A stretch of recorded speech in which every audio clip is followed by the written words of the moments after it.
You good? You good?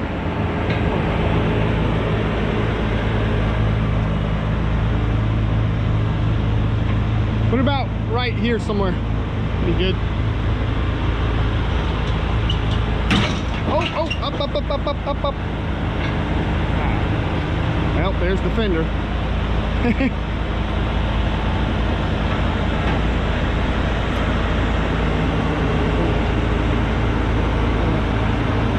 That's good.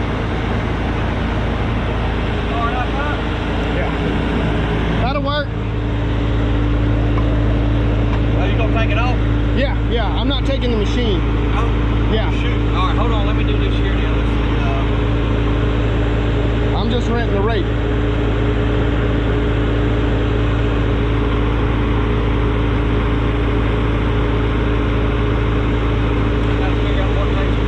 No, it's manual. It's hydraulic. Oh, that's hydraulic? Oh, it is hydraulic. Shit, yeah, it is. Oh, I'm sorry. I didn't even see didn't even notice the rod there. I just saw the handles.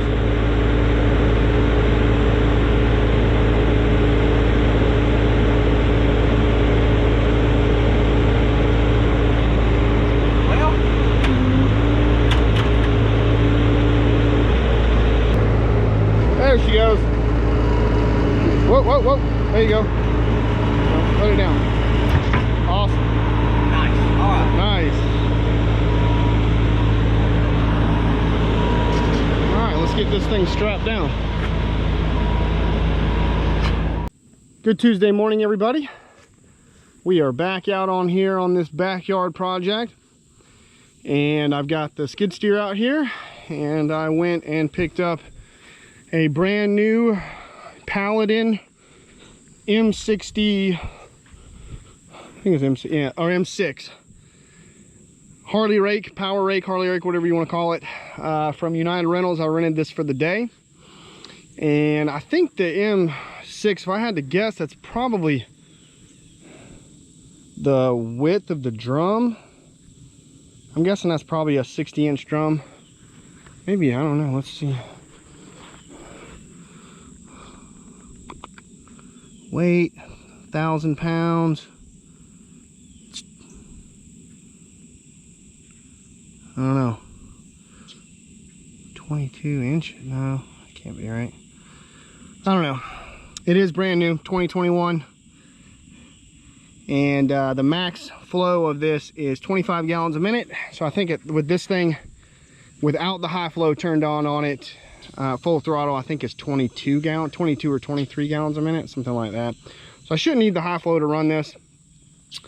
But United Rentals just picked this thing up. They were actually kind of working it, configuring it. When I went over there to pick it up, we had to, it came with 1/2 inch flat face couplers. And I took the couplers off one of the MTL brush cutters and brought it over. And it's just a standard JIC fitting right here on both of these lines. So we just took the 1/2 inch couplers off. They screwed these on for me. Now this one is a 4-way because it will actually go this way, left and right, kind of like the blade on the mini excavator. But it's an electric hookup that goes to this. I guess there's a solenoid valve in here that diverts the oil over to this piston here that actuates that. I don't have that hookup for this. You can see, you actually have to run, either you have to plug this in here or you have to run a line all the way down to the battery, and then it has like a little controller hookup. And so I had told him not to mess with all that. I said, as long as this thing runs that drum, that's all I care about. So it should work. I don't really need to angle it. I don't see why I would need to do that out here. I don't think that's needed, but yeah, I'm interested to try this thing out. I have never run a Harley Rake before, so it might be a little trial and error, me trying to figure this thing out a little bit, but I don't think it's rocket science or anything like that. The goal here is to rake out this backyard pretty much, clean this up, get some of this stuff raked out here, and kind of fix this low area through here and rake that out. I dropped some dirt off yesterday, 6 yards, and we came over here last week. I shot some grades, and this seems to be the lowest point of the backyard right here. Most of the water, you can kind of see where it trails off, and then it kind of sits in this little swale here, and there's a big hump right here mound here that's kind of keeping the dirt or the water from going back. Now the good news is we have a good bit of fall, not a lot, but enough. So from this ground level here, that ground level there is even with the top of that stake right there. So that, and that stake is 1 feet 10 inches tall there. So that means I have got 1 feet and 10 inches of fall, and that's right at about 105 to 10 feet. I measured it out. The 100-foot mark, my tape measure was 100 feet, so I think it ended right about where these bushes were. It's another 5-10 feet. So we've got fall. We just got to get rid of all these humps and stuff, and then kind of churn up all this grass and weeds and stuff. And the homeowner, he may seed this himself, but he's going to get a quote on hydro seeding. This backyard here is roughly about 100 by 150, so it's pretty big. And then plus you've got all that side over there, plus what he wants to do around that pad, plus that whole side there. I mean, you're looking at somewhere between, I would guess, 35 to 40 pallets of sod at 125 to 150 $1 per pallet. You can do the math on that. That's just the sod, not include the labor to lay it. So all right, well, the only thing there is now to do is crank this thing up and get started. So we'll see how we do. I'll either make a mess of this or it's going to work, but all I really need to do is just kind of churn up this grass, and then most of the grade work, this is just kind of soft sandy stuff in here, I can do with the bucket. So let's get started.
Okay, dudes and dudettes,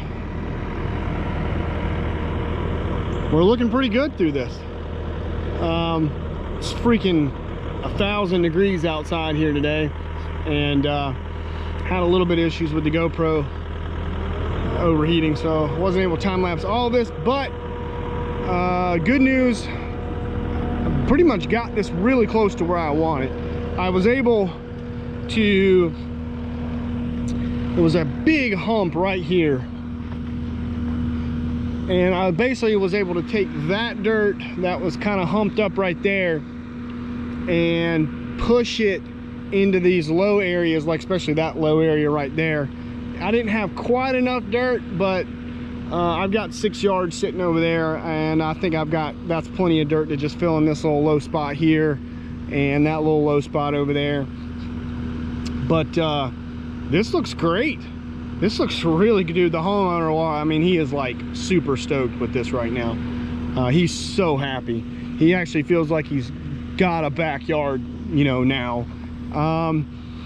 Couple things here. So what we're gonna do is I'm gonna leave a little swale here, and I've got some bucket work to do. I'm not gonna do that today. I want to give this maybe another day or two to dry. We got about a 50% chance of rain tomorrow, but the rest of the week is supposed to be bone dry in the next week. So the water coming off here, off of this side of the driveway here, already has a nice little swale where it can just kind of run and just go straight back instead of having to travel the whole length of the yard. So I think that's what I want to keep it doing, because the fastest way I can get, you know, the majority of the water to go back there, the better off we'll be. And then anything that basically comes, you know, off of this way will go into that swale, go back that way, and then everything from here will just drain right on back down into there, and a little bit will go down into that little swale back there. So all that'll be good. All I gotta really do is take the bucket in here, just get rid of a few little humps and divots and stuff like that, do some finish grade, take that little bit of dirt there, spread it out through here, grade this out, and it'll pretty much be ready for seed. Where the homeowner and I are, because of budgetary constraints, we're trying to work on how we're gonna seed this, you know, the most effective way. Because talking to the seed people, if we seed it and we don't straw it, he's gonna have to water the crap out of it for at least a week, and he's on city water, not well water, which is gonna cost him a fortune there. So we're trying to figure out, and then we may end up hydro seeding it. The one hydro seeding company I told him to call, they say they don't do residential stuff. So a client of mine told me that United Rentals does rent hydro seeders. So I'm gonna go talk to them when I drop this thing off today about that. Got all this through here. I'll show you guys this. Hydro seeded this little section through, or not hydro seeded, Harley Rake through here. It's gonna need a little bit of bucket work for grading, but it was kind of tight in here to get, you know, kind of weave my way through here, and I didn't want to be up on these people's grass. The last thing I want to do was mess up their yard. So but yeah, got all this done through here. This already has a natural kind of grade going down just like the other side, so there's a little bit of a low spot here, and then they've got, I guess that gutter comes out right there. This is probably an easement or something through here for drainage. I don't know, could be, maybe not, I don't know. But got all this raked out through here. It'll need a little bucket work as well, no big deal. And then I just kind of raked this front side here. He's already got a good bit of grass growing right here, but this side was kind of gnarly, so not really much going here, and it was kind of uneven. So just clean that up through there. But yeah, homeowner's super happy. Let's go down here. I want to talk about this thing for a second. Okay, so with this thing, liked it, no issues with it. Really good you know, my only thing was I wish it would have been a little wider, you know, like I said. But the other issue was, I guess there is a locking pin that you could put in here to lock this out for this swivel. And what happened was, as I started to use this thing, it started to just take that cylinder out this way. They never told me anything about a locking pin right there, and I didn't even notice it. And then I kind of started messing with that thing. And if I'd had this, you know, a little more time today, I mean, it would have taken me like 2 hours to go to, you know, round trip to go all the way back into town to go to Lowe's and get a bolt to go through there and rig that up. But it worked fine, even though it was angled over. I still made it work. It wasn't a huge deal, but there is supposed to be a locking pin or something that goes through there to lock that thing in place, and I don't know where it is. So it's probably in the bag with the instruction manual, wherever that is. So like I said, they had just put this thing together and got it going when I picked it up. I was, you know, first person to use it. So anywho, very happy with it. No real complaints or issues. The machine ran it fine. I was really starting to get the hang of it there at the very end. At first I was just kind of putting it straight down and just using the tilt, but then I kind of got it where I could lift the cylinder up and then kind of, you know, bring the arms up a little bit and kind of flatten it out. And that's where it kind of does a little more finish, where you bring it up and kind of flatten it out. When it's down like this, it seems to be a little bit more aggressive like that. It wants to dig a little more, but and I was trying to figure out which way to spin it. And then I kind of pretty much figured out it's spinning out away from it. It's pretty much the best way to go. When it's spinning back this way and you back up, it gets real aggressive. But other than that, you know, at first, when you first start off, you're like in idiot mode because you're still trying to, I was like trying to figure it out. So it was like in idiot mode, and then you get to kind of like, you know, in an hour or two, you get to like somewhat good mode. And then by the end of the day, you're like, all right, yeah, I've figured this out, you know. And all you guys saw like at the very beginning is like idiot mode. You're like, half the guys who run these things all the time are probably like, what an idiot. But I figured it out, and I'm very confident with this thing. I would love to have one of these things. It was just such a time saver in here.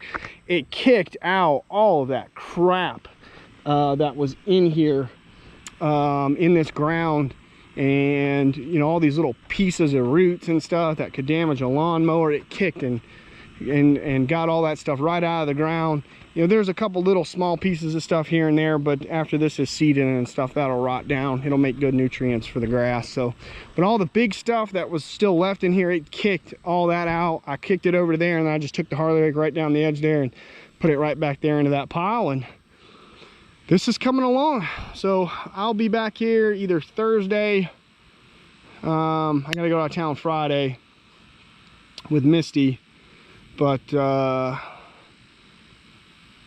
either I'd like to be back here Thursday if it doesn't rain. If not, maybe early next week. Give this a good chance to dry out. We'll come in and grade it out, and it'll be good to go. But it was a little sloppy here in the middle, and then as the day went on, it dried out, and I got some of that drier ground pushed up in here, and it dried it out and solidified it up pretty nice. It's still a little spongy, but be nice to let it dry for another day. Some of those soft spots in there. But yeah, that worked really good. Like I said, Homer was super happy. I'm super happy, especially for never running one of those things. I was a little nervous about it, you know, whether it was going to work or not. So, but yeah, super stoked. Hope you guys enjoyed, man. I would love to have one of these things. Really cool attachment. Such a time saver for doing stuff like this and coming in here with a bucket. I loved it. So, all right, well, I'm gonna throw this thing back on the trailer, take it back to United Rentals and tell them to find that damn locking pin for anybody else who doesn't want to use the tilt function on it, so it'll stay where it's supposed to be, and that'll be good. So all right, hope you guys are having a great week, and I'll be back here to film this when we finish it up and show you guys the finished product, and maybe back again to help him seed it up too, and we'll see what it looks like. So stay tuned. I got more stuff coming, so hope you guys enjoyed, and I'm out of here. Bye everybody.